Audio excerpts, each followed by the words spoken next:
হাজার বছর নাকি?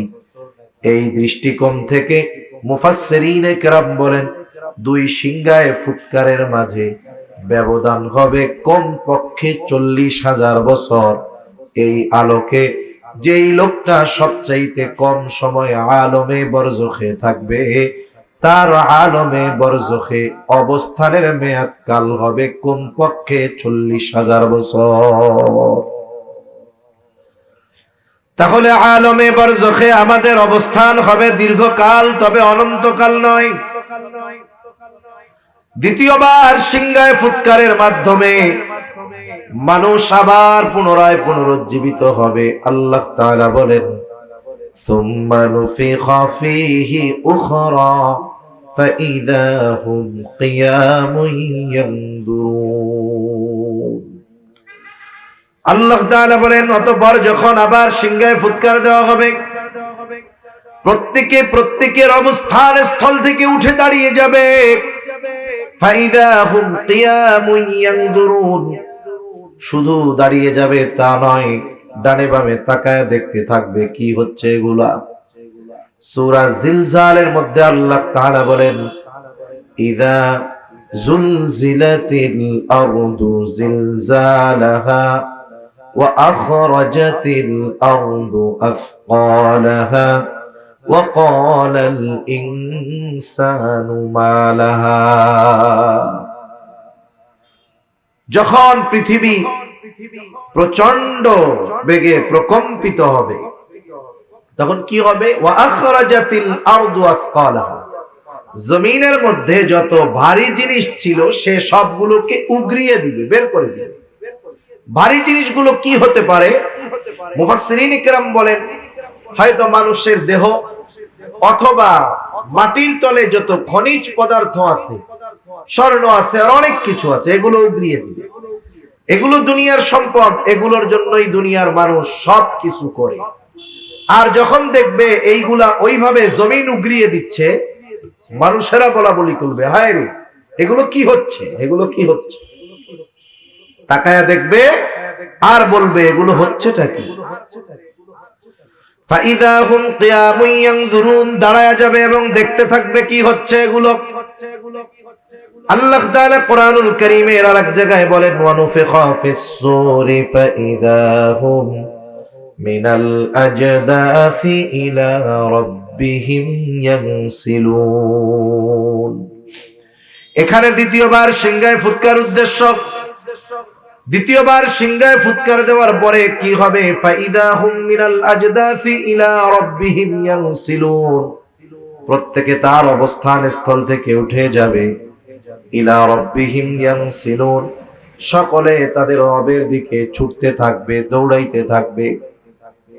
যার কবরে আযাব ছিল তথা আলমে বরজখে যে শাস্তিতে ছিল, যেটাকে সে জাহান্নাম মনে করেছিল, ওই ব্যক্তিও দ্বিতীয়বার সিংহায় ফুৎকার দেওয়ার পর যখন হাসরের ময়দানে উঠবে, কিছুই হয় নাই, শুধু উঠবার পর হাসরের ময়দানের থমথমে ভাব দেখে ওই লোকটা তার আলমে বরজখে আযাবের কথা মুহূর্তের মধ্যে ভুলে যাবে। তার কবরে যে আযাব ছিল, হাসরের ময়দানে শুধু উঠছে, কিছুই হয় নাই, আবহাওয়া দেখাই সব ভুলে গেছে। মাঝে মধ্যে এই বৈশাখ মাস যখন আসবে, বৈশাখ মাসে আমরা মাঝে মধ্যে কি দেখি? হঠাৎ করে ভর দুপুরে চতুর্দিকে এমন কালো মেঘ হয়ে যায়, কেমন যেন মনে হয় সন্ধ্যা নেমে গেছে। এই ধরনের দৃশ্য, একটা থমথমে ভাব, গোটা দুনিয়া কেমন যেন নিস্তব্ধ, নীরব। অটোমেটিকলি কিছুই হয় নাই, কিন্তু হইছে শুধু ওইটা, আবহাওয়ার একটু পরিবর্তন। কিন্তু ওই দৃশ্যটা যখন আমরা দেখি, একেবারে গগনে অন্ধ নিমেষ কালো অন্ধকার মেঘ যখন দেখি, তখন অন্তরের মধ্যে স্বাভাবিক নিজের অজান্তে অজানা এক আশঙ্কা, ভয়, ভীতি অন্তরের মধ্যে জাগ্রত হয় কি হয় না? কিয়ামতের ময়দানের ওই অবস্থা, কিছুই হয় নাই, শুধু ভাব দেখেই তাদের অবস্থা খারাপ। তারা কি বলবে? যাদের কবরে আযাব ছিল তারা বলবে, ক্বালু ইয়া ওয়াইলানা মান বাআসানা মিন মারকাদিনা হাযা মা ওয়া'দার রাহমানু ওয়া সাদাকাল মুরসালুন। ওই মানুষেরা বলবে, কে আমাদেরকে আমাদের অবস্থান স্থল থেকে উঠায় দিল, কে আমাদেরকে জাগায়া দিল। ওই আবহাওয়া দেখা কবরের আযাব ভুলে যাবে, মনে করবে কবরে মনে হয় তারা ঘুমিয়েছিল, আরামে ছিল। এই জন্য বলবে মান বাআসানা, কে আমাদেরকে জাগায়া দিল। মুমিনরা অথবা ফেরেশতারা তাদের এই কথার জবাবে বলবে হাযা মা ওয়াদার রহমান, এটা হলো রহমানের সেই প্রতিশ্রুত দিবস, যেই দিবসের ওয়াদা তিনি দিয়েছিলেন। শুধু তাই না, ওয়াসাদাকাল মুরসালুন, প্রত্যেকটা নবী রাসূল ওই দিবসের সত্যায়ন করেছিলেন। প্রত্যেকটা নবী রাসূল তার উম্মতের কাছে ওই দিবসের কথা বলেছিলেন। এটাই হলো সেই দিবস। এই দিবসের এক নাম হলো ইয়াউমুল কিয়ামাহ।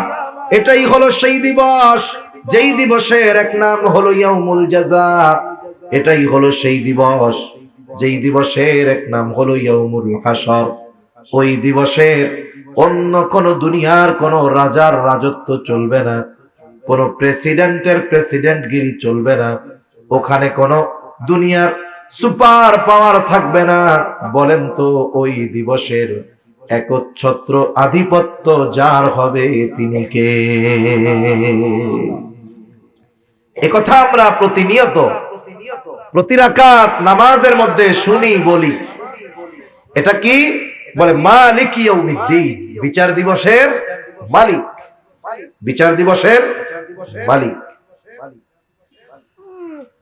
কেন ওই দিবসের নাম ইয়াউমুল হাসর? কারণ ওই দিবসে পৃথিবীর শুরু থেকে নিয়ে শেষ পর্যন্ত সকল মানুষকে একত্রিত করা হবে। কেন ওই দিবসের নাম ইয়াউমুল জাযা, প্রতিদান দিবস? কারণ ওই দিন প্রত্যেকটা মানুষকে তার দুনিয়ার কর্মের পূর্ণ প্রতিদান আল্লাহ তাআলা দিবে। সকল চিন্তা, ভয়, ভীতি মানুষের মধ্যে এতটা কাজ করবে যে মানুষ যখন উঠবে বিবস্ত্র অবস্থায় উঠবে, কিন্তু টেনশনে একজন আরেকজনের দিকে তাকাবে না। রাসূলুল্লাহ সাল্লাল্লাহু আলাইহি ওয়াসাল্লাম বলেন, কিয়ামতের দিন সকলে বিবস্ত্র অবস্থায় উঠবে, বস্ত্রহীন অবস্থায় উঠবে। আয়েশা সিদ্দিকা রাদিয়াল্লাহু তাআলা আনহা বলেন, ইয়া রাসূলুল্লাহ, মানুষেরা কি একে অপরের দিকে তাকাবে না? একজন আরেকজনের দিকে কি তাকাবে না? নবীজি বলেন, আয়েশা, মানুষ এতটা ভীত চিন্তিত থাকবে যে একজন আরেকজনের দিকে তাকানোর বিষয়টা কল্পনাও করবে না। ওটা সেই দিবস যেই দিবসে আমার আপনার কর্মের পূর্ণ প্রতিদান দিবেন কে? আল্লাহ। একটা জিনিস আমাদেরকে মনে রাখতে হবে, দুনিয়াতে একটা মানুষ যত খারাপ কাজ করুক না কেন, ওই খারাপ কাজের কিছু শাস্তি হয়তো সে দুনিয়ায় পায়, কিন্তু তার ওই মন্দ কাজের পূর্ণ প্রতিদান সে দুনিয়াতে পায় না। তাকে তার মন্দ কাজের তাকে তার পাপের পূর্ণ প্রতিদান দেওয়া হবে কিয়ামতের দিন। দুনিয়াতে একটা মানুষ যত ভালো কাজ করুক না কেন, সে তার ভালো কাজের পূর্ণ প্রতিদান দুনিয়াতে পায় না। হয়তো সামান্য কিছু আল্লাহ তাআলা তাকে দেন, কিন্তু তার ভালো কাজের পূর্ণ প্রতিদান আল্লাহ তাআলা তাকে কিয়ামতের দিন দিবে। এই জন্য ওই দিবসের নাম হলো ইয়াউমুল জাযা, প্রতিদান দিবস, পূর্ণ প্রতিদান দিবস। এই কথা আল্লাহ তাআলা কোরআনুল কারীমের মধ্যে বলেন। আল্লাহ তাআলা বলেন, ওয়া ইন্নামা তুওয়াফাউনা উজুরাকুম ইয়াউমাল কিয়ামাহ ফামান যুহজিহা আনিন নার ওয়া উদখিলাল জান্নাতা ফাকাদ ফাজ। আল্লাহ তাআলা বলেন, ওয়া ইন্নামা তুওয়াফাউনা উজুরাকুম ইয়াউমাল কিয়ামাহ, কিয়ামতের দিন তোমাদেরকে তোমাদের দুনিয়ার কর্মের পূর্ণ প্রতিদান দেওয়া হবে। শুনে রাখো, ফামান যুহজিহা আনিন নার, ওই দিন যাকে আগুন থেকে বাঁচানো হবে তথা জাহান্নাম থেকে বাঁচানো হবে, ওয়া উদখিলাল জান্নাতা ফাকাদ ফাজ, আর যাকে জান্নাতে প্রবেশ করানো হবে আল্লাহ তাআলা বলেন জাহান্নাম থেকে বাঁচানো হবে, জান্নাতে প্রবেশ করানো হবে। ফাকাদ ফাজ, ওই লোকটাই আসল সফল হয়ে যাবে। তাহলে দুনিয়ার কর্ম, পদ, পদবি, ক্ষমতা এগুলার সাথে বাস্তবিক সফলতার ন্যূনতম কোনো সম্পর্ক না। একজন মানুষ দুনিয়ার সবচাইতে বড় অর্থের মালিক হয়ে গেল, সবচাইতে বড় ধনী হয়ে গেল, তার এই সফলতার মেয়াদ কতটুক? চোখ বুজার আগ পর্যন্ত। চোখ বুঝছে তো এই সফলতা, এরপরে একটুও তার কোনো কাজে আসবে না। এ দুনিয়ার পুরা দুনিয়ার বাদশাহী পেয়ে গেল সে, একটা দেশের না, গোটা ওয়ার্ল্ডের পাওয়ার তার হাতে চলে আসছে, ক্ষমতা চলে আসছে। এই লোকটা এই ক্ষমতা কতটুক সফল? চোখ বন্ধ হবে তো সব শেষ, ঠিক কিনা বলেন? কিন্তু অনন্তকালের সফল যে, তার সফলতার শুরু আছে কিন্তু শেষ নাই। অনন্তকালে ব্যর্থ যে, তার ব্যর্থতার শুরু আছে, শেষ নাই। বরং দুনিয়াতে মানুষ ব্যর্থ হওয়ার পরেও আবার পুনরায় সফলতার জন্য উঠে দাঁড়াতে পারে। অনেক সময় বলে না, ফেইলার ইজ দা, কি জানি ইংরেজি একটা আছে না, পিলার অফ সাকসেস। হ্যাঁ, এখন এই যে ব্যর্থতাই সফলতার ভিত করে দেয়, এটা দুনিয়াতে সম্ভব, কিন্তু আখিরাতে যে একবার ব্যর্থ হবে সে আর সফলতার কল্পনাও করতে পারবে না, ঠিক কিনা বলেন? সেজন্য আমাদেরকে মূলত দুনিয়াতে যা হয় হোক, আখিরাতে সফল হওয়ার কর্মগুলো দুনিয়াতে করতে হবে। কারণ দুনিয়ার কর্মের উপরেই আখিরাতের সফলতা ব্যর্থতা নির্ভর করতেছে। আপনি দুনিয়া করেন, লিগ্যাল ওয়েতে করেন, কোনো সমস্যা নাই। আপনি ব্যবসা করেন, ভালো কাজ, লিগ্যাল ওয়েতে করেন, নীতি নৈতিকতা, সত্যবাদিতা, আমানতদারিতা ঠিক রেখে করেন, কোনো অসুবিধা নেই। বরং আপনি মানুষের কল্যাণে যদি চিন্তা করেন যে সকলে ভেজাল খাওয়ায়, আমি মানুষকে পিওরটা খাওয়াবো, এটা ইবাদত হবে, বিজনেস হবে, সাথে সাথে আপনার প্রফিট হবে, লাভ হবে, ঠিক কিনা? কিন্তু আপনি যদি চিন্তা করেন এই বিজনেসটা হলো শুধু আমার কামানোর রাস্তা, তাহলে এই বিজনেস আপনাকে জাহান্নাম পর্যন্ত নিয়ে যাবে। আপনি সমাজে সম্ভ্রান্ত সম্মানিত মানুষ হয়েছেন, পাওয়ার পেয়েছেন, বড় চাকরি পেয়েছেন, আপনি আপনার এই ক্ষমতাটাকে ভালো কাজে লাগান। আপনি যদি এটাকে নিজের আখের গোছানোর চিন্তা করেন যে আমার সম্পদের পাহাড় গড়ার একটা সুযোগ হলো, দুর্বলের উপরে জুলুম করার সুযোগ হলো, তাহলে ওই পাওয়ার, ওই ক্ষমতা আপনাকে জাহান্নাম পর্যন্ত পৌঁছায়া দিবে, এ ব্যাপারে কোনো সন্দেহ নাই। সেজন্য এই দুনিয়াতেই আমাদেরকে অনন্তকালের সফলতার বীজ বপন করতে হবে।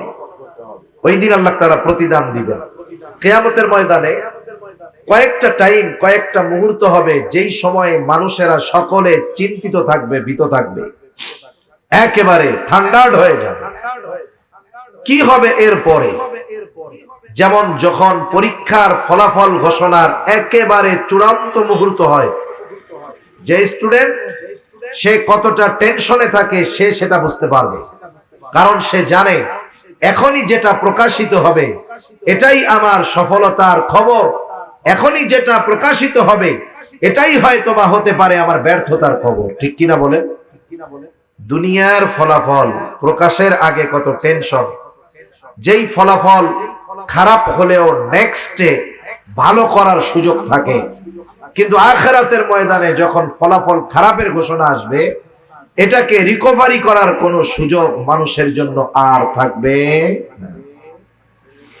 যেই সময়গুলোতে মানুষ সবচেয়ে চিন্তিত, ভীত থাকবে, এর মধ্যে অন্যতম একটি টাইম হলো যখন মানুষকে আমলনামা দেওয়ার খবর জানানো হয় যে এখন তোমাদের সবার আমলনামা দেওয়া হবে, মুমিন হোক আর কাফের হোক, সকলকে সকলের দুনিয়ার আমলনামা, আমলের খবর ফাইল আকারে পৌঁছায়া দেওয়ার ব্যবস্থা পাবে। এরা আনন্দে বলবে ফায়াকুলু হা উমকরাউ কিতাবিয়া, তারা আনন্দে বলবে এই তো আমার কিতাব, এই তো আমার আমলনামা, তোমরা পড়ে দেখো আমার কিতাব, আমার আমলনামা। আনন্দে সে মানুষদেরকে ডান হাতে আমলনামা পাওয়ার কারণটাও বলবে। সে বলবে আমি ডান হাতে কেন আমলনামা পাইছি জানো? কারণ আমি এই ব্যাপারে দৃঢ় ধারণা রাখতাম যে আমাকে আমার কর্মের হিসাবের মুখোমুখি হওয়া লাগবে। ইন্নী যানানতু আন্নী মুলাকিন হিসাবিয়া, যে আমি এই ব্যাপারে দৃঢ় বিশ্বাস রাখতাম, ধারণা রাখতাম যে আমাকে আমার কর্মের হিসাবের মুখোমুখি হওয়া লাগবে। এটা দুনিয়ার আদালতে নয়, বরং দুনিয়ায় তো আইনের ফাঁক ফোকর দিয়ে বের হওয়ার হাজারো রাস্তা। আইন যদি একটা থাকে, ওই আইন থেকে বের হওয়ার 100 রাস্তা পাওয়া যায়। এজন্যই তো জাগতিক জগতে যত আইন হোক না কেন, কোনো অপরাধ অন্যায় পরিপূর্ণভাবে নির্মূল করা সম্ভব হয় না, ঠিক কিনা বলেন? বরং দিন যায়, প্রসেস তো এমন হয় যে ভবিষ্যতে যেন আরো অন্যায় বেশি হয়, ভবিষ্যতে যেন অপরাধ বেশি হয়, এরকম প্রসেস আরো করা হয়। এই জন্য এই সেল লোকটা বলবে যে আমি ডান হাতে আমলনামা পাবার কারণ হলো আমার দুনিয়ার কর্মের হিসাব কিয়ামতের দিন দেওয়া লাগবে। আল্লাহর সামনে আমার দুনিয়ার কর্মের হিসাবের মুখোমুখি হওয়া লাগবে। এই জন্য এই চিন্তার কারণে আমি দুনিয়ায় ভালো কাজ করেছিলাম, যার কারণে আজকে আমি ডান হাতে আমলনামা পেয়ে গেছি। আরেক দল বাম হাতে পাবে। বাম হাতে যারা পাবে, বাম হাতটাকে বুক চিরে পিঠের দিকে, পেছন দিকে নেওয়া হবে, এরপরে বাম হাতের মধ্যে আমলনামা দেওয়া হবে। এরা বাম হাতে আমলনামা পায়া বলতে থাকবে, ওয়া আম্মা মান উতিয়া কিতাবাহু বিশিমালি ফায়াকুলু ইয়া লাইতানি লাম উতা কিতাবিয়া ওয়া লাম আদরি মা হিসাবিয়া ইয়া লাইতাহা কানাতিল কাদিয়া মা আগনা আন্নি মালিয়া। বাম হাতে আমলনামা পায়া বলবে, ইয়া লাইতানি লাম উতা কিতাবিয়া, হায় দুর্ভোগ, আমি যদি এই কিতাব না পাইতাম কতই না ভালো হতো। ওয়ালাম আদরি মা হিসাবিয়া, আমি যদি আমার হিসাবটা না জানতাম কতই না ভালো হতো। ইয়া লাইতাহা কানাতিল কাদিয়া, এই যে প্রথমবার যখন মৃত্যু হবে, আমার আপনারও হবে, ওই মৃত্যুর ব্যাপারে সে বলবে, ওই মৃত্যুটাই যদি আমার জন্য চূড়ান্ত মৃত্যু হতো কতই না ভালো হতো। মা আগনা আন্নি মালিয়া, এত সম্পদ দুনিয়ায় ছিল, এই সম্পদ আমার কোনো কাজেই আসলো না। যত আফসোস করুক, তার কিছুই করার আর থাকবে না। বাম হাতে আমলনামা যে পাবে সে জাহান্নামী, ডান হাতে আমলনামা পাবে সে জান্নাতি।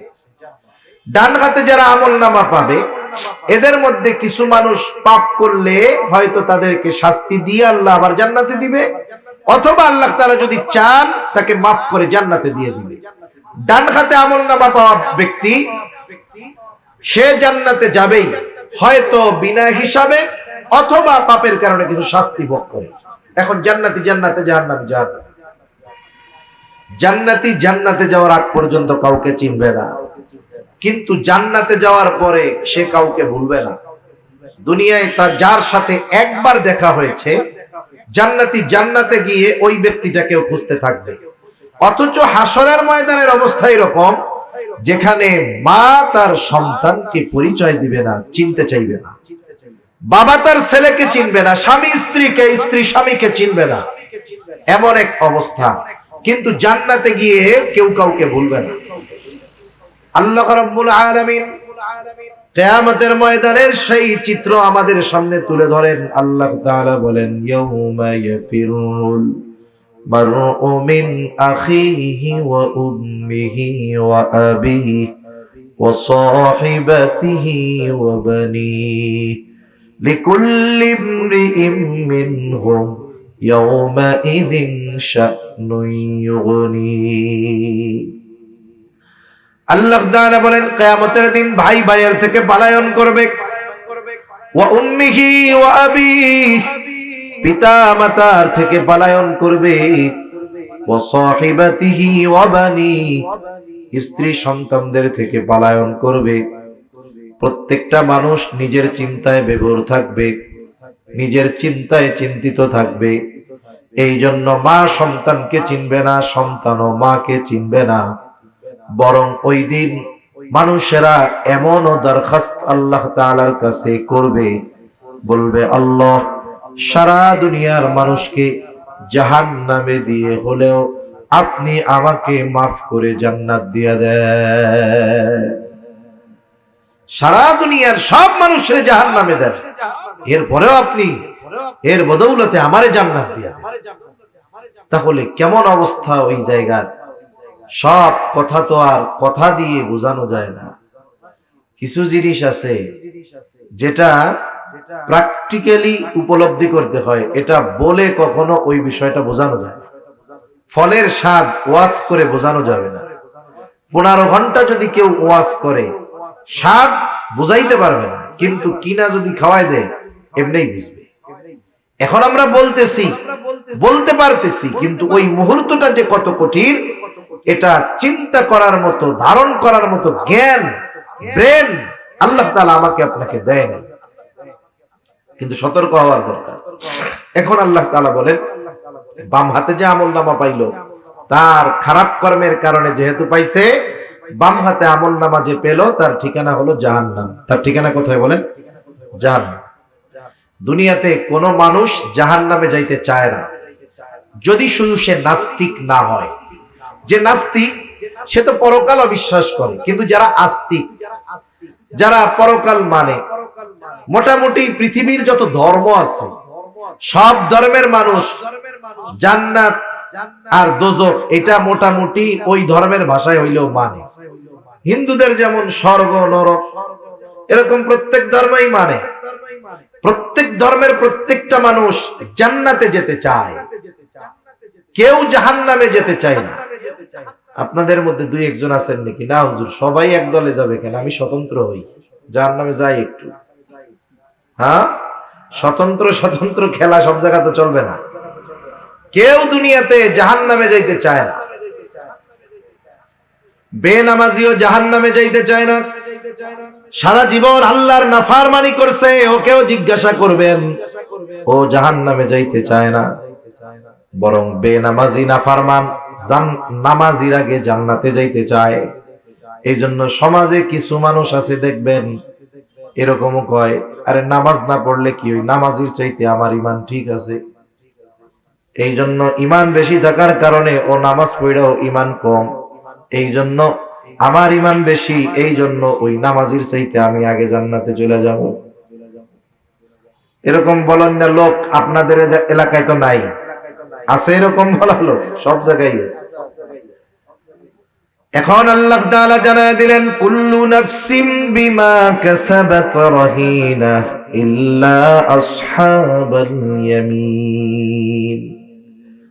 আল্লাহ তাআলা বলেন, প্রত্যেকটা মানুষ তার কর্মের কারণে আবদ্ধ থাকবে।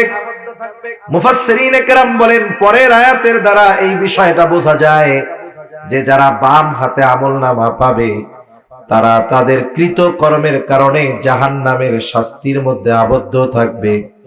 ইল্লা আসহাবাল ইয়ামিন, তবে যারা ডান হাতে আমলনামা পেয়েছে তারা নয়, কারণ ডান হাতে আমলনামা যারা পাবে তাদের ঠিকানা হলো জান্নাত। জান্নাতি এবার জান্নাতে যাবার পরে সকলের কথা মনে পড়বে, জান্নাতে গিয়ে দুনিয়ার বন্ধু বান্ধবকে খুঁজবে। কিন্তু জান্নাতের মধ্যে তাকায় দেখবে দুনিয়ার অনেক কাছের জন, প্রিয়জন, বন্ধু বান্ধব জান্নাতে নাই। এইবার জান্নাতীরা পরস্পর আলোচনা করবে, কি ব্যাপার, দুনিয়া তো অমুক ভাই আমাগো সাথে ব্যবসা করতো, ওরে তো জান্নাতে দেখি না। আল্লাহ তাআলা সেই কথাই বলেন, ফি জান্নাতিন ইয়াতাসাআলুন। জান্নাতীরা এবার পরস্পর আলোচনা করবে মুজরিমদের ব্যাপারে, পাপীদের ব্যাপারে। কারণ তাফসীরের মধ্যে আসছে আল্লাহ তাআলা জান্নাতী আর জাহান্নামীদের মধ্যে দেখা এবং কথাবার্তার ব্যবস্থা আল্লাহ তাআলা করে দিবে। জান্নাতী জাহান্নামীকে দেখবে, জাহান্নামী জান্নাতীকে দেখবে।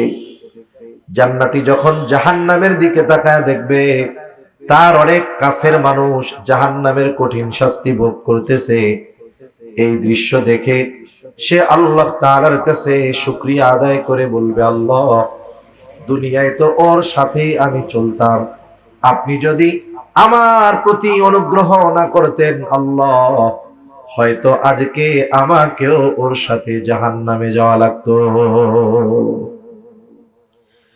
এইবার জাহান্নামী জান্নাতীকে দেখবে, জাহান্নামী জান্নাতীকে দেখবার পর এমনিই তো জাহান্নামের কঠিন আযাব, এইবার দেখার পর ওর মধ্যে আফসোস বেড়ে যাবে। আহারে, দুনিয়ায় যদি আমি ওর সাথে থাকতাম, সব সময় যদি ওর কথাগুলো মেনে চলতাম, তাইলে আমিও আজকে ওর সাথে জান্নাতের মধ্যে থাকতে পারতাম। এই আফসোস তার কষ্টের মাত্রাটাকে আরো বাড়ায়া দিবে।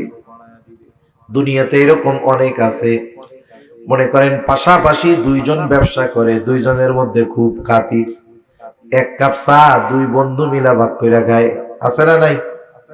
সিগারেটও খায়, আছে না? এই আমল তো করে। এমনি যাও না হোক, বন্ধু বান্ধব এক জায়গায় বসলে এই জাহান্নামের আলামত যাদের টানার অভ্যাস আছে, এটা গ্রুপ করে খায় খুব ভালো। তা দুই বন্ধু এত খাতির যে এক কাপ চা আনলে দুইজনে আলাদা খাইতে পারে না, দুইজনে ভাগ করে খায়, এত মহব্বত। কিন্তু দুইজনের মধ্যে এক জায়গায় পার্থক্য, একজন নামাজের সময় হইলে নামাজে যায়, আর একজন যায় না। বন্ধু যখন ডাকে যে চলো বন্ধু নামাজ পড়ে আসি, কয় না আমার প্যান্ট পাক নাই, আছে না নাই? নামাজ যারা না পড়তে চায়, বুঝছেন, এদের অনেকগুলো বাহানার মধ্যে একটা বাহানা হইলো কি, আমার পোশাক পাক নাই। বেটা মুসলমানের পোলাপানের পেশাব এই পোশাক পাক না থাকে কেমন, আমি তো এটা বুঝি না। তার মানে এটা প্রস্রাব করে পানি নাই, প্রস্রাব করে পানি না নিলে, পরিষ্কার না করলে কি ক্ষতি হয় ডাক্তারদের কাছে জিজ্ঞাসা করবেন, বইলা দিবে কি কি রোগ হয়। এই যে বন্ধু নামাজের জন্য ডাকলো, ও গেল না, যতই খাতির থাক দুনিয়ায়, ওই নামাজি জান্নাতে যাবে, বেনামাজি জাহান্নামে যাবে, কোনো সন্দেহ আছে? এইবার আফসোসটা কি করবে? ওই আফসোস করবে, আরে ওই দিন যদি বন্ধুর ডাকে নামাজে যাইতাম, গুনার থেকে বাঁচতাম, সব সময় তো একসাথেই থাকতাম, ওই মুহূর্তগুলো যদি ওর সাথে কাটাইতাম, তাইলে আজকে আমিও ওর সাথে জান্নাতে থাকতে পারতাম। এই যে আফসোস, এটা তার কষ্টটাকে আরো বাড়ায় দেয়। এখন বলতে পারেন এটা আবার কেমনে বাড়ে, আফসোসে কষ্ট কেমনে বাড়ে? একটা উদাহরণ দিলে বুঝতে সহজ হয়। মনে করেন আপনি এক জায়গায় গেছেন, কক্সবাজারে গেছেন। এখন কক্সবাজারে যারা টুরিস্ট আছে সবাই তো আর ভালো না, কিছু আসে তো বেয়াদব, আসে না এরকম দুষ্টু প্রকৃতির লোক। এক গ্রুপ আসছে ওখানে, আপনার সাথে তাদের একটু কথা কাটাকাটি হয়েছে, ওরা সংখ্যায় বেশি, পাওয়ার দেখাইতেছে বেশি। মনে করেন আর আনফরচুনেটলি আপনাকে একটা বকা দিয়ে দিল। স্বাভাবিক, কেউ যদি বকা দেয় এতে একটু খারাপ লাগাটাই স্বাভাবিক, ঠিক কিনা বলেন? আপনাকে আমাকে কেউ বকা যদি দেয়, অপরিচিত কেউ দেয়, এই কষ্টটা সাময়িক সময়ের জন্য থাকবে, দেখবেন 1-2 ঘন্টা পরে এটা স্বাভাবিক হয়ে যাবে, আপনি এটা গোনায় ধরবেন না। কে নাকি বলেন তো, ওই বকাটাই, যেই বকাটা ওই অপরিচিত লোকটা আপনাকে দিয়েছিল, ওইটা যদি আপনাকে আপনার পরিচিত একজন দেয়, ওই বকাটা, অপরিচিত লোক ওই বকা দিলে যেই কষ্ট পেয়েছেন, পরিচিত লোক যদি দেয় কষ্ট বেশি লাগবে না কম লাগবে? এভাবে করে স্টেপ বাই স্টেপ যাওয়ার পরে ওই বকাটা যদি আপনার সন্তান আপনাকে দেয়, বলেন তো এই বকাটা বিষাক্ত তীর হয়ে কলিজায় আঘাত করবে, ঠিক কিনা বলেন? শব্দ এক, কিন্তু শুধুমাত্র জবানের পরিবর্তনের কারণে কষ্টের কতটা পরিবর্তন হয়। এই জন্য মানুষের আফসোস অনেক সময় তাকে পীড়া দেয়, কষ্ট দেয়। এই কষ্টের কারণে অশান্তি আসে। ওই জাহান্নামীও ওই যে আফসোস করবে, গেছিলাম না কেন, যদি যাইতাম এই কষ্ট পাইতাম। এই আফসোস তার কষ্টের অনুভবকে আরো বাড়ায়। দুজনের মধ্যে দেখা হয়ে গেল, এবার কথোপকথনের ব্যবস্থা করে দিবেন আল্লাহ। আল্লাহ রাব্বুল আলামিন বলেন, জান্নাতীরা পরস্পরকে জিজ্ঞাসা করবে, মুসলিমদের কাছে জানতে চাইবে, ফি জান্নাতি ইয়াতাসাআলুনা আনিল মুজরিমিন। জান্নাতীরা পরস্পর মুজরিমদেরকে জিজ্ঞাসা করবে তথা জাহান্নামীদেরকে জিজ্ঞাসা করবে, মা সালাকাকুম ফি সাকার, কোন কারণে তোমরা সাকারের অধিবাসী হইলা তথা জাহান্নামী হইলা, কেন তোমরা জাহান্নামে গেলা? এইবার জাহান্নামীরা তাদের জাহান্নামে যাওয়ার কারণগুলো কি কি বলবে। এই কয়েকটা কারণ আপনাদের খেদমতে বলে আমি আলোচনা শেষ করে দিব। তবে একটা বিষয় অনুরোধ থাকবে আপনাদের কাছে, ওই জাহান্নামে যাওয়ার কারণগুলো যদি এইখানের কারো মধ্যে থাকে অবশ্যই অবশ্যই ওই কারণটাকে বের করে ফেলবো ইনশাআল্লাহ। নাকি রাইখা দিব? রাখবেন? আপনি ডাক্তারের কাছে গেছেন, ডাক্তার টেস্ট মেস্ট কইরা বলল যে আপনার শরীরের মধ্যে এই জায়গায় যে কোনো একটা টিউমার হইছে, এটা কিন্তু যদি বড় হয় পরে এটার থেকে কিন্তু ক্যান্সার হইতে পারে, এখন কিন্তু ছোট আছে। আপনি কি বলবেন ডাক্তার থাক যা হয় হবে, এটা বলবেন? নাকি টাকা খরচ কইরা অপারেশন করে টিউমারটা বের করে ফেলবেন? কি করবেন? বের করে ফেলবেন না? আপনাকে যখন ডাক্তার জানাইলো যে এইটা আছে, ক্ষতিটা এই হতে পারে, তখন আপনি ক্ষতির চিন্তা করে ওই জিনিসটা আর দেহের মধ্যে রাখবেন না, বরং কেটে ফেলবেন। আপনার ক্যান্সারের জীবাণু হয়েছে আঙ্গুলে, ডাক্তার যদি বলে 1 ইঞ্চি কাটতে হবে, তাইলে আশা করা যায় আর জীবাণু থাকবে না। আপনি বলবেন কি যে পুরো আঙ্গুল কেটে ফেলেন, তাও যেন ক্যান্সারের জীবাণু না থাকে। অথচ আফসোস, আমরা ওয়াজ মাহফিলে শুনি উলামায়ে কেরাম বলেন, মসজিদের মধ্যে ইমাম সাহেব খতিব সাহেব আমাদেরকে দিক নির্দেশনা দেন যে আপনি এটা করেন জান্নাতে যেতে পারবেন, এটা করেন আপনি জাহান্নাম থেকে বাঁচতে পারবেন। আমরা শুধু কথাগুলো শুনি কিন্তু আমলে নেই না, প্র্যাকটিক্যাল লাইফে ওটাকে আমি সেটআপ করি না। এটা কিন্তু ঠিক না। আপনিও হয়তো তাহলে পস্তাবেন ওই দিন, যেই দিন করার কিছু থাকবে না। এই কথাগুলোর মূল্যায়ন তখন হবে যখন আপনি বাস্তব অবস্থায় পতিত হবেন, কিন্তু তখন বুঝবেন কথাগুলোর মূল্য, কিন্তু তখন করার কিছু থাকবে না। এজন্য ওই সময়টা আসার আগে আমাদেরকে প্রত্যেককে নিজেকে নিজে শুধরে নিতে হবে ইনশাআল্লাহ। বলেন জাহান্নামীরা তাদের জাহান্নামে যাওয়ার 1 নম্বর কারণ বলতেছে, ক্বালু লাম নাকু মিনাল মুসাল্লিন,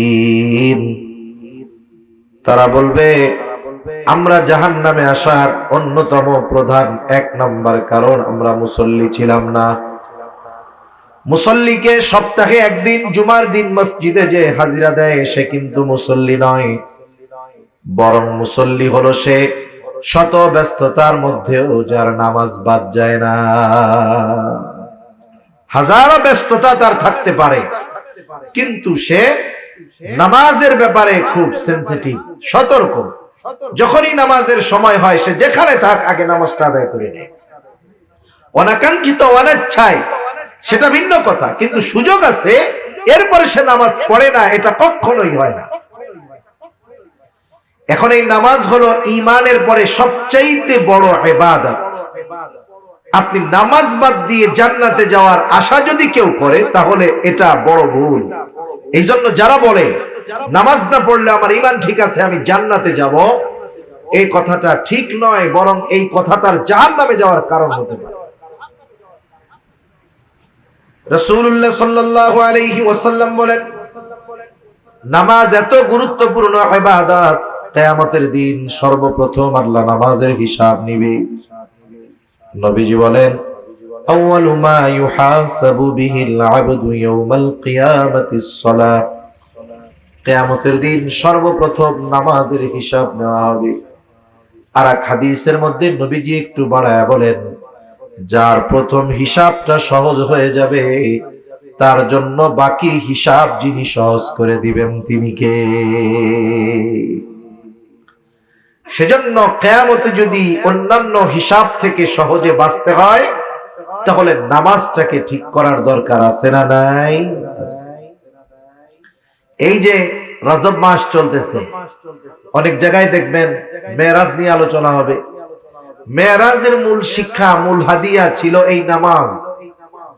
আল্লাহ সুবহানাহু ওয়া তাআলা বান্দার সাথে তার সংযোগ স্থাপনের এই হাদিয়া নামাজ, এটা নবীজি যখন মেরাজে গেছেন উম্মতের জন্য হাদিয়া দিয়েছেন। সেজন্য নামাজ হলো ঈমানের পরে সর্বশ্রেষ্ঠ ইবাদত। এখন আসেন, মানুষ নামাজ পড়ে না কেন? নামাজ না পড়ার অনেক কারণ আছে না? মানুষ নামাজ পড়তে পারে না বা পড়ে না তার কর্মব্যস্ততার কারণে। এত বড় বিশাল বাজার, এই বাজারের মসজিদ, প্রত্যেক বাজারের প্রত্যেক দোকানদার যারা মুসলিম আছে, অমুসলিম যারা তাদের কথা বাদ, প্রত্যেক মুসলমান দোকানদার যদি দোকানটা বন্ধ করে নামাজে যায়, আমার মনে হয় আপনাদের মসজিদে জায়গা সংকুলন হবে না। হবে বলেন? হবে না। এটা বড় একটা বাজার, শত শত সিএনজি থাকে, ইজি বাইক থাকে, অটো থাকে, বাস থাকে, তার স্টাফেরা থাকে, অন্যান্য অনেক মানুষ থাকে। একটা দোকানে একজন থাকে তা নয়, অনেক দোকানে একাধিক ব্যক্তি থাকে, 5, 6, 7 জন থাকে। এই যে মানুষগুলো তাদের কর্মব্যস্ততার কারণে নামাজ পড়ার সুযোগ পায় না।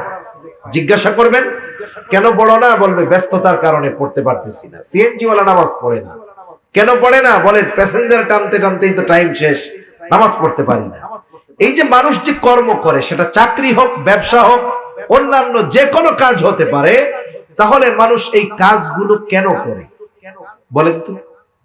শখে করে, মানে এটা তার একটা হবি, শখ। শখে করে, পয়সার জন্য করে। কিসের জন্য করে? আরবিতে যদি বলি রিজিকের জন্য করে।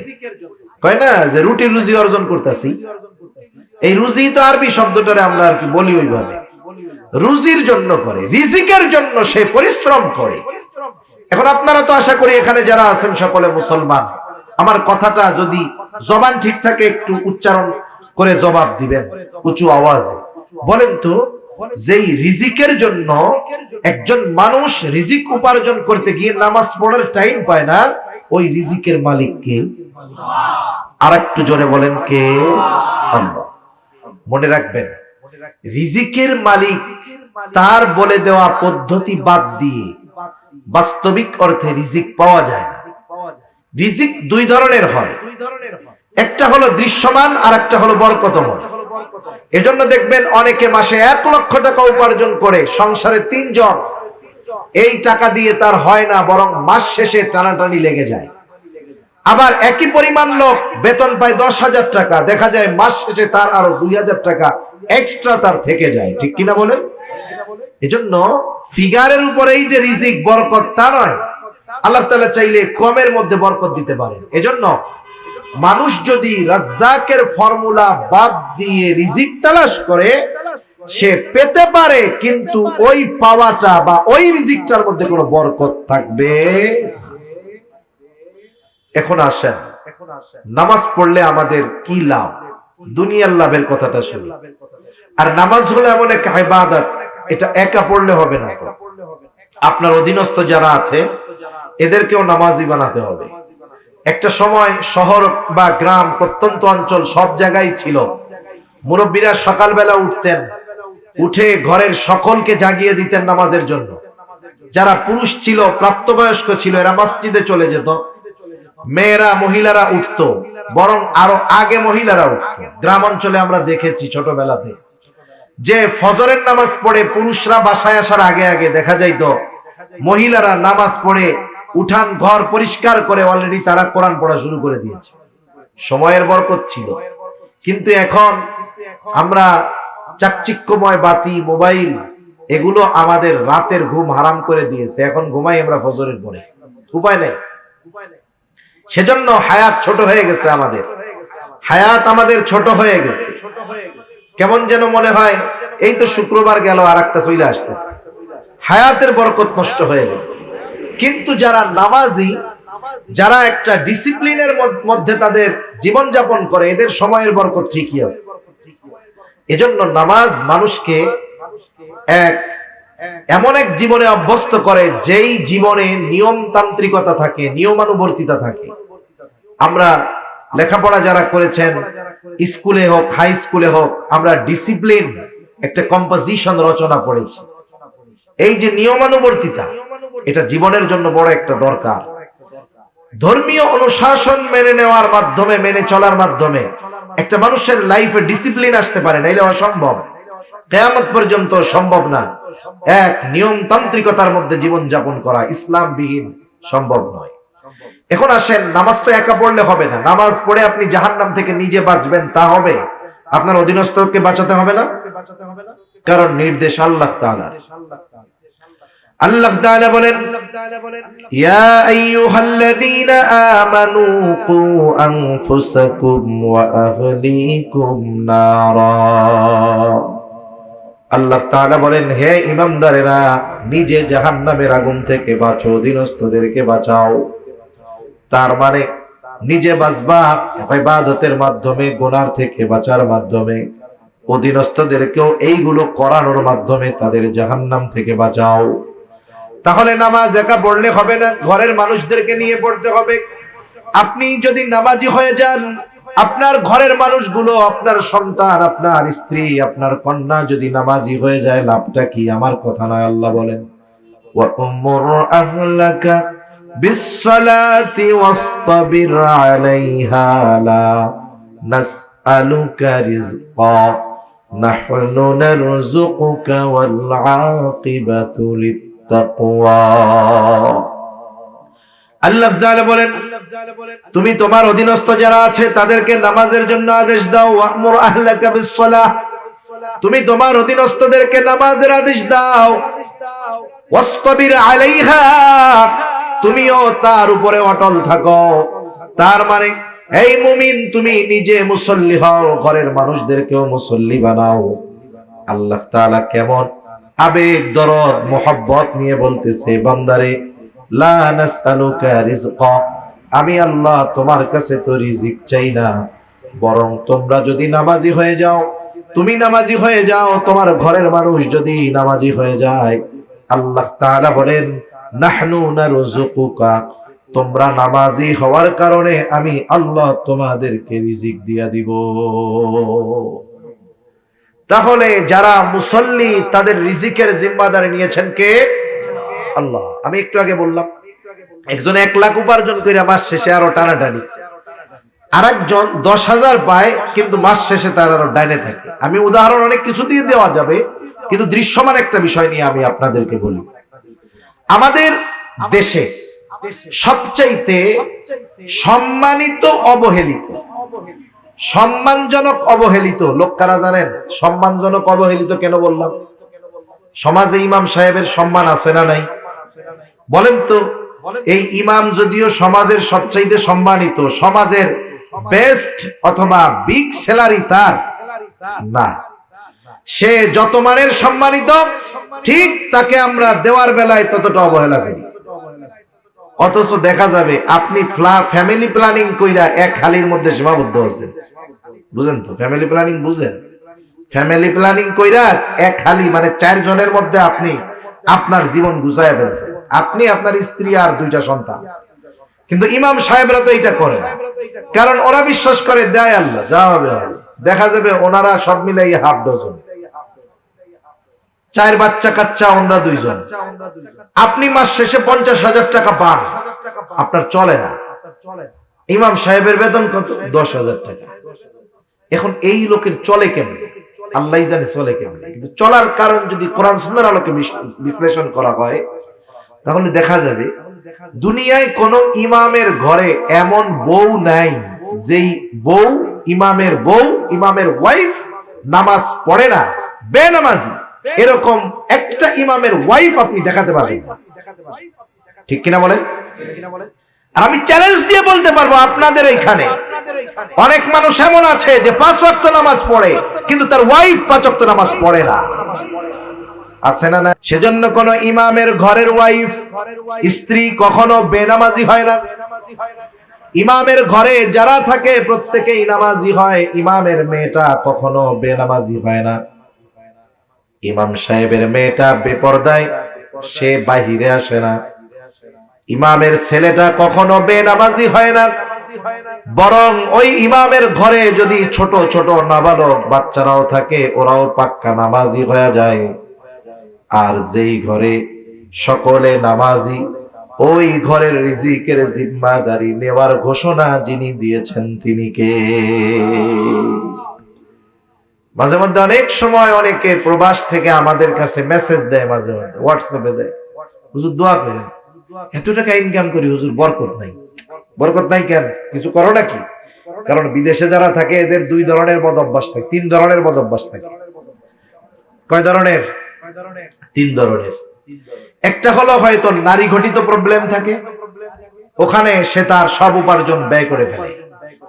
অথবা তার জুয়া খেলার অভ্যাস থাকে, ওখানে সে তার সব উপার্জনকে ব্যয় করে ফেলে। অথবা তার ড্রিঙ্কস মদ্যপানের অভ্যাস থাকে, ওখানে সে তার সব ব্যয় করে ফেলে। তা আমি জিজ্ঞাসা করি কয়েকটা, তোমার কি বদ অভ্যাস আছে? না হুজুর, কোনো বদ অভ্যাস নাই। তাহলে কত ইনকাম করো? বলে হুজুর লাখ খানিক তো কামাই করি। তোমার খরচ কত? বলে খাওয়া মালিকের, থাকা মালিকের, আমার কোনো খরচ নাই।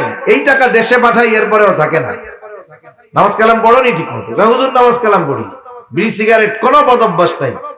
আপনাকে ওয়াজ মাহফিল টাহফিল শুনি, কোরআন শরীফ পড়ি, এই পড়ি সেই পড়ি। তা কয়েকজনকে জিজ্ঞাসা করছে, তুমি তো খুব ভালো বুজুর্গ, বুঝলাম, তোমার বাড়ি বাড়ির কি খবর? কয় হুজুর এই কথা আর বললেন না। তাহলে কোন এরপরে ও কি বলতে চায়? আমি হুজুরের কি বুঝতে বাকি আছে? নামাজের খবর নাই, বাচ্চা কাচ্চা গুলাও সব ওই রকম উশৃঙ্খল। আমি বলি শোনো, তুমি তো ছিদ্র কলসে পানি ঢালতেছ, কিয়ামত পর্যন্ত ঢালবা, ও কলস মাগার তুমি ভরতে পারবা না। ঠিক কিনা বলেন? তোমার তো বরকতের থলে শূন্য হয়ে গেছে, ওই বেনামাজি গুলো তোমার বরকতকে ছিনিয়ে নিয়েছে, কাজ হবে না। এজন্য ঘরের মানুষ নামাজি হলে বরকত। আপনি ব্যবসা করতেছেন, আপনি শুধু মনে করেন যে আমার সেল বাড়লেই মনে হয় লাভ বেশি হবে, তা না। আপনি যেহেতু নামাজি, ঘরের মানুষগুলাকে বলেন তোমরাও যদি নামাজি হও, মেয়েটাকে বলেন বাবা তুমিও যদি নামাজ পড়ো, ছেলেটাকেও বলেন তুমিও যদি নামাজ পড়ো, আশা করা যায় তোমরা নামাজি হওয়ার কারণে আল্লাহ তাআলা আমার উপার্জনে বরকত দিয়ে দিবে।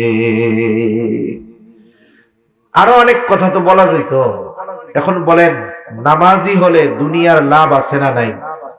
দুনিয়ার মানুষের যদি রিজিকের চিন্তা না থাকে, আর কোনো চিন্তা নাই।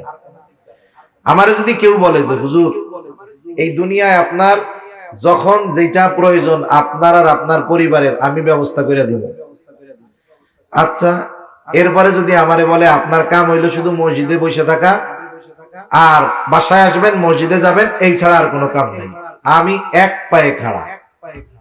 কারণ দুনিয়ার মানুষের সবচাইতে বেশি চিন্তা তার জীবন উপকরণ নিয়ে। রিজকের বাংলা অর্থ হলো জীবন উপকরণ। অথচ আল্লাহ বলেন বান্দা নামাজি হয়ে যাও, তোমার এই জীবন উপকরণের ব্যবস্থা আমি আল্লাহ করে দিব। সুবহানাল্লাহ বলেন। তাহলে নামাজ পড়লে দুনিয়ার লাভ আছে না নাই? আছে। যারা পড়েন তো আলহামদুলিল্লাহ, যারা পড়েন না নিজেরা শুরু করেন, ঘরের মানুষগুলোকে নিয়ে একসাথে শুরু করেন, ইনশাআল্লাহ বরকতের দুয়ার আল্লাহ খুলে দিবে। সাথে সাথে জাহান্নাম থেকে বাঁচা যাবে। কারণ জাহান্নামীরা জাহান্নামে যাওয়ার এক নাম্বার কারণ কি বলবে? আমরা মুসল্লি ছিলাম না, আর আমরা মুসল্লি হব। আমরা কি হব? জবান খুলে বলেন তো। মুসল্লি হব। আর 5-7 মিনিট কষ্ট দিব, কষ্ট হবে না তো? 2 নাম্বার তারা জাহান্নামে যাওয়ার কারণ হিসাবে বলবে কলাম নাকুনু তুআইমুল মিসকিন, আমরা মিসকিনদেরকে খানা দিতাম না, খানা খাওয়াইতাম না। সাধারণ মানুষকেও খানা খাওয়ানো ফজিলতের কাজ। একজন গরিব অসহায় যদি কোটিপতিকে খানা খাওয়ায়, এটাও ফজিলতের কাজ। মিসকিন অসহায়কে খানা খাওয়াইলে আরো ফজিলতের কাজ। আত্মীয় স্বজনকে দাওয়াত দিয়ে খানা খাওয়াইলে ফজিলতের কাজ।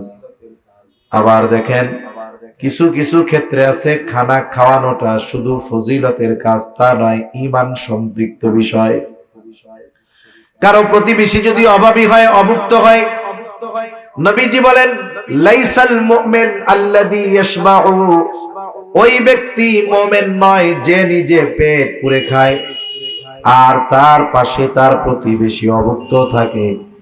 নবীজি বলেন ওই লোকটা মুমিন নয়। এজন্য প্রতিবেশীর দিকে আমরা একটু নজর দিব। এই যে রোজার মাস আসতেছে সামনে, আজকে তো 16 তারিখ রজবের, আর হয়তো 1.5 মাস, 40, 45, 43, 44 দিন আছে। আর এই যে রোজার মাস যখন আসবে, যাদের অ্যাবিলিটি আছে এরা তো অন্য চিন্তায়। কত মানুষ সামনে 10 আইটেমের ইফতার থাকার পরেও মনে হবে আরেকটা থাকলে খুব ভালো হইতো। 15 প্রকারের ফল আছে, আনারসটা নাই, কয় আরে আনারসটা থাকলেও ভালো হইতো। আপনি তো 15 আইটেমের পরে আর এক আইটেমের জন্য আফসোস করতেছেন, অথচ দেখা যাবে আপনার প্রতিবেশী সে পান্তা ভাত আর লবণ নিয়ে বসে আছে, আজান দিলে ইফতার করবে। ঠিক কিনা বলেন? এজন্য এই মানুষগুলোর দিকে আমাদের খেয়াল রাখতে হবে। অনেক মানুষ আছে পরিশ্রমের কাজ করে, আবার রোজাও রাখে। রোজার মাস আসলে টেনশনে পড়ে যায়, কারণ সে যে পেশায় নিয়োজিত, এটা তার এতটা দৈহিক কষ্ট হয় যে তার জন্য রোজা রাখা কষ্টকর। এরকম যদি থাকে, আপনি ওই রোজাদারকে বলেন যে আপনারা স্বামী স্ত্রী দুইজন টেনশন নিয়ে, আল্লাহ আমারে দিছে এই গোটা রোজার মাস, আপনারা দুইজন আমার মেহমান, খাওয়ান, মেহমান হিসাবে খাওয়াবেন, তাইলে মেহমানদারির সওয়াব। সাথে সাথে খাওয়াইছেন রোজাদার, রোজাদারকে খাওয়ানোর সওয়াব। সে যদি প্রতিবেশী হয়, প্রতিবেশী হওয়ার কারণে এক সওয়াব, আবার যদি দরিদ্র হয় তাহলে দরিদ্র হওয়ার কারণে আর এক সওয়াব। ঠিক কিনা বলে? চিন্তা করছেন এগুলা? সেজন্য মানুষকে খানা খাওয়ানোর অভ্যস্ত হওয়ার দরকার, বাট সেটা বিনিময়ের আশায় না। ওই যে আমাদের দেশে বিভিন্ন সময় বিভিন্ন অনুষ্ঠান করে, বিয়ের অনুষ্ঠান, আত্মীয় স্বজন দাওয়াত দিয়া দুমসে খাওয়াইয়া টেবিল একটা পাইতে বসে থাকে, ক্যাশ কাউন্টার দিয়ে রাখে। এটা কোনো সভ্য সমাজের সভ্য কাজ না, এগুলো ইউরোপ আমেরিকানদের কালচার। দাওয়াত দিয়া দিলে আমি তাহলে টাকা নিব কেন? সেজন্য দাওয়াত যাদেরকে দিব আগের থেকে বলে দিব, আপনি দাওয়াত তো নিলেন, আমার পক্ষ থেকে শর্ত হইল নো গিফট গ্রান্টেড, কোন এর বিনিময়ে কোনো কিছু গ্রহণ করা হবে না। কারণ সাহাবায়ে কেরাম মানুষদেরকে খানা খাওয়াইছেন কার জন্য বলেন? তারা কি বলতো খানা খাওয়ায় জানেন? তারা বলতো ইন্নামা নুতঈমুকুম লিওয়াজহিল্লাহি লা নুরিদু মিনকুম জাযাআন ওয়ালা শুকুরা। তারা বলে আমরা তোমাদেরকে খানা খাওয়াইছি আল্লাহর জন্য, যেহেতু আল্লাহর সন্তুষ্টির জন্য খাওয়াইছি, লা নুরিদু মিনকুম জাযাআন ওয়ালা শুকুরা, যেহেতু আল্লাহর সন্তুষ্টির জন্য খাওয়াইছি সুতরাং তোমাদের কাছ থেকে কোনো বিনিময় চাই না। অনেক সময় আমরা মানুষের কাছে আশা করি তার একটা উপকার করলাম, কমপক্ষে আমারে ধন্যবাদ তো দিবে। সাহাবায়ে কেরাম বলতো ওয়ালা শুকুরা, তোমরা আমাদের এই খানা খাওয়ানোর কৃতজ্ঞতা প্রকাশ করো, এটাও আমরা চাই না, কারণ খানা খাওয়াইছি আল্লাহর জন্য। এই খানা খাওয়ানোর বিনিময় যিনি আমাদেরকে দিবেন তিনি কে? এই জন্য মিসকিন অসহায়দেরকে খানা খাওয়াবো। জাহান্নামীরা তাদের জাহান্নামে যাওয়ার 3 নাম্বার কারণ বলবে ওয়া কুন্না নাখুদু মাল খাইদিন, অনর্থক মজলিসে কথাবার্তায় যারা লিপ্ত থাকতো আমরাও তাদের সাথে গিয়ে বসতাম, মিলতাম, থাকতাম। আফসোসের ব্যাপার, আমাদের দেশের অধিকাংশ চায়ের দোকানগুলো হলো অনর্থক মজলিসের মূল আখড়া। ঠিক কিনা কর?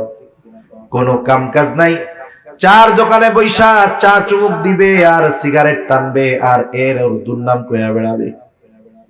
মজলিস জমেই না যতক্ষণ না গীবত করা হয়। অপরের দোষ ত্রুটি বর্ণনা ছাড়া আমাদের মজলিসগুলা গরম হয় না, সমালোচনা ছাড়া মজলিস গরম হয় না। অথচ গীবত হলো একজনের মধ্যে যদি কোনো দোষ থাকে তার অনুপস্থিতিতে শুধুমাত্র মজা নেওয়ার জন্য, আলোচনার জন্য ওই দোষ ত্রুটি যদি আলোচনা করা হয় ওটা গীবত।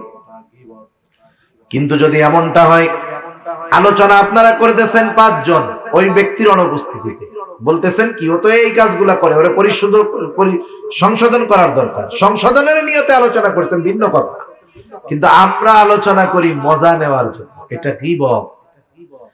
এই গীবতের ব্যাপারে আল্লাহ তাআলা বলেন ওয়ালা ইয়াগতাব বা'দুকুম বা'দা আইয়ুহিব্বু আহাদুকুম আন ইয়াকুলা লাহমা আখিহি মাইতান ফাকারিহতুমু।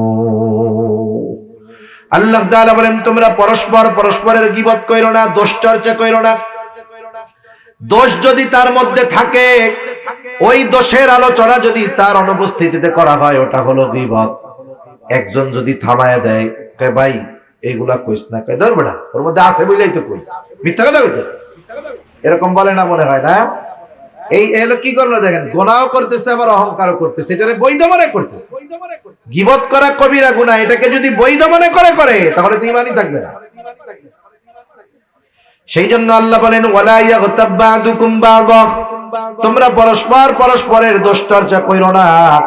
আইয়ুহিব্বু আহাদুকুম আইয়াকুলা লাহমা আখিহি মাইতা, তোমরা কি তোমাদের মৃত ভাইয়ের গোশত খাওয়াকে পছন্দ করো নাকি?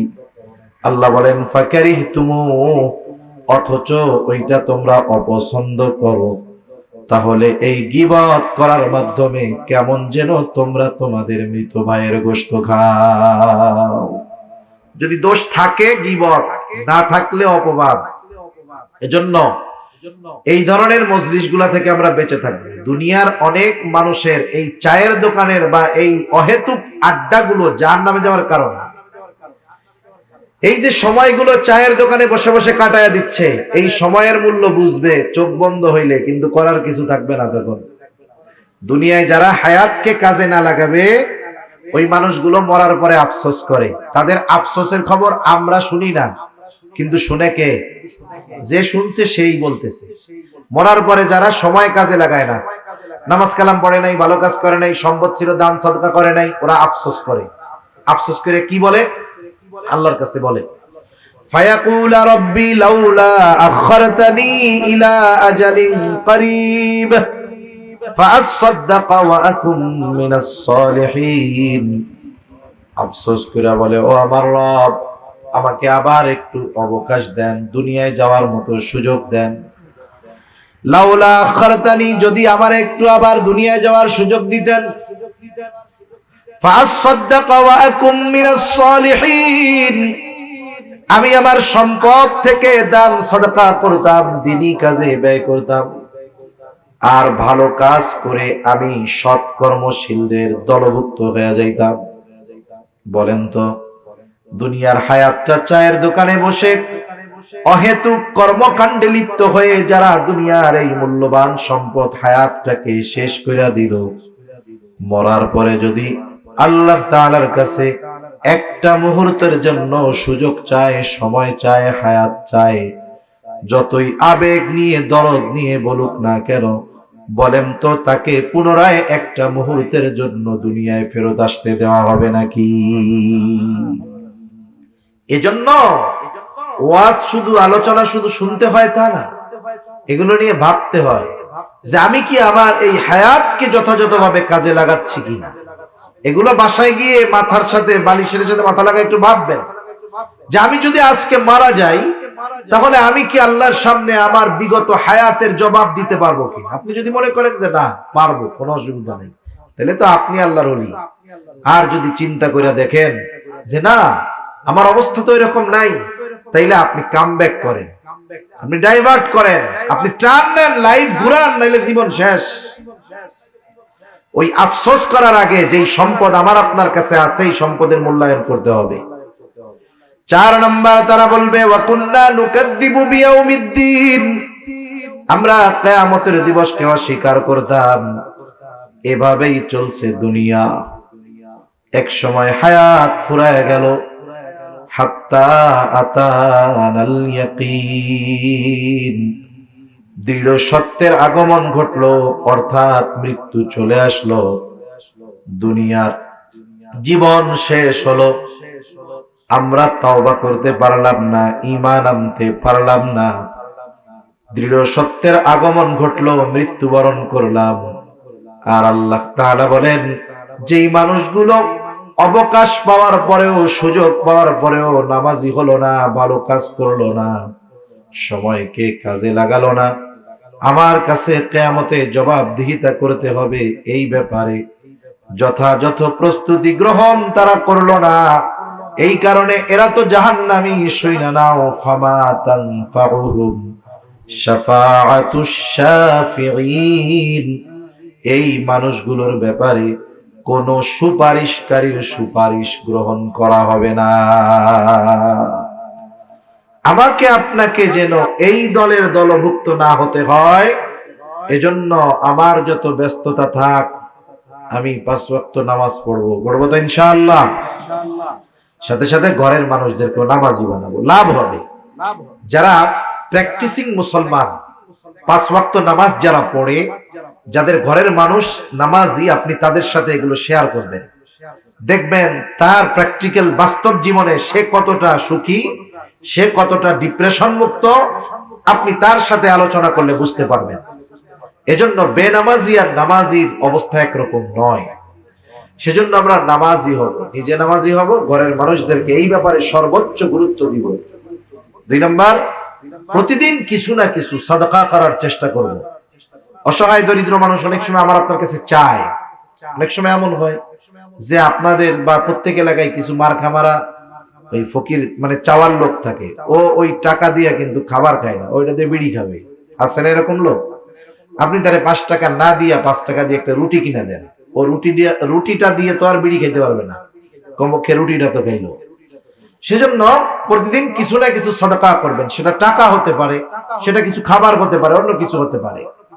এরপরে 3 নম্বর, অহেতুক মজলিস গুলা থেকে বাঁচতে হবে। আপনার টাইম আছে, সময় আছে, আপনি এই সময়ের মধ্যে কোরআন পড়েন, দিন শিখেন। আপনি নামাজি, সময় আছে, নামাজের অনেক মাসলা মাসাইল নিয়ে আপনার সমস্যা আছে, আপনি মসজিদের ইমাম সাহেবের কাছে যান, মাদ্রাসায় যান। কোরআন শরীফ পড়তে পারেন না, মাদ্রাসায় হিফজখানা আছে, আপনি হিফজখানায় গিয়ে বসেন। হিফজখানার শিক্ষক মুহতামিম সাহেব বলবে নাকি দরমিয়া কোরআন শুনতে আইছেন কেন, যান বাগায় দিবে এরকম?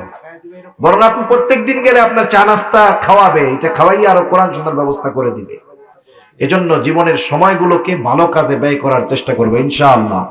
সাথে সাথে এই জীবনের হিসাব হয়তো দুনিয়ার মানুষের চোখ ফাঁকি দিয়ে চলে যেতে পারবো, অপরাধ করে হয়তো প্রশাসনকে ফাঁকি দিতে পারবো, আইন আদালতকে ফাঁকি দিতে পারবো, কিন্তু আমার জীবনের প্রত্যেকটা কর্মের হিসাব দুনিয়ায় কারো কাছে না দেওয়া লাগলেও দিতে হবে কার কাছে? এই ব্যাপারে দৃঢ় বিশ্বাসী হব ইনশাআল্লাহ। এগুলো যদি আমরা মেনে চলতে পারি, দেখবেন পুত পবিত্র এক হায়াত এই দুনিয়াতে ইনশাআল্লাহ অতিবাহিত হবে। আল্লাহ সুবহানাহু ওয়া তাআলা আমাদের সবাইকে কথাগুলো বুঝবার, আমল করবার তৌফিক দান করুন। সকলে বলি আমিন। ওয়া আখিরু দাওয়ানা আলহামদুলিল্লাহি রাব্বিল আলামিন।